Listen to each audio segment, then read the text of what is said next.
आणि भिंतीला, संरक्षण भिंतीला आपण लगेच निधी द्यावा अशी विनंती करतो।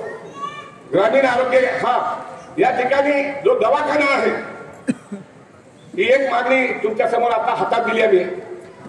हा दवाखाना प्राथमिक आरोग्य केंद्र आहे। हा परिसर संबंध डोंगर भागातला जवळपास दवाखाना नाही। या दवाखान्याची श्रेणीवाढ करावी आणि ग्रामीण आरोग्य केंद्र, ग्रामीण रुग्णालय, काही ग्रामीण रुग्णालय मंजूर करावं अशा प्रकारची या निमित्तानं गाववाल्याच्या वतीनं आणि या भागातल्या लोकांच्या वतीनं मंजुरी करतो। आपण टाळ्याच्या गजरात त्याला पाठिंबा द्यावा। आपण या मागण्याचा विचार करावा आणि त्याला मान्यता द्यावी। अधिक मी जास्त बोलणार नाही।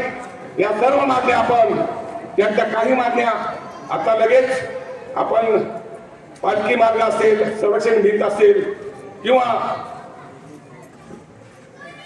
गेस्ट हाऊस असेल हे जाहीर करावं अशी अपेक्षा बाळगून माझं लांबलेलं भाषण मी या ठिकाणी थांबतो। माझ्या या डोंगर भागातून आलेल्या खरं म्हणजे 1:30 वाजता कार्यक्रम होता। आपण 12 वाजल्यापासून इथं आलो। अत्यंत अडचणीचा टाइम असून सुद्धा आपण एवढ्या मोठ्या संख्येने इथं थांबला। ताईचा एवढा मोठा सत्कार केला आणि ताईंना सुद्धा तुम्ही दाखवून दिलं की आमच्या खरंच अडचणी आहेत ताई, आम्ही सगळ्या गावातून आलो, ह्या अडचणी आपण सोडवाया अशी विनंती करतो। आपल्या सर्वांचं या ठिकाणी आलेल्या बाहेरगावच्या सर्व लोकांचं, माझ्या गावातल्या सर्व बंधू भगिनींचं मनापासून ऋण व्यक्त करतो आणि माझे 2 शब्द संपवतो। जय हिंद, जय महाराष्ट्र। फक्त जनतेतून फक्त 2च प्रश्न आहेत आमच्याकडून। ग्रामपंचायतच्या पातळीवर ग्रामसेवकाच्या मार्फत आणि सरपंचाच्या मार्फत क्वालिटीचे कामं होत नाहीत आणि भ्रष्टाचार प्रचंड वाढलेला आहे, नंबर 1।